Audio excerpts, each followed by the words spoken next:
Strukturele roosters en kolomme dien as die fundamentele elemente in bouontwerp en bied belyning en draande ondersteuning dwarsdeur 'n struktuur. Begin deur maak die rooster-instrument in die struktuuroortjie oop om 'n roosterstelsel te skep. Teken roosterlyne in 'n planaansig om strukturele elemente te organiseer en hulle te benoem soos nodig. Gebruik die kolomgereedskap om kolomme by roosterkruisings of ander strategiese plekke te plaas. Spesifiseer kolom-eienskappe soos materiaal, grootte en hoogte in die eienskappepaneel.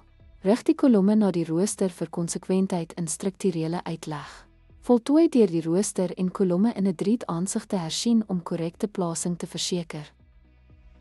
Byvoeging strukturele roosters en kolomme verseker dat 'n gebou se raamwerk word in lyn gebring en versterk, wat beide funksionele en argitektoniese integriteit ondersteun.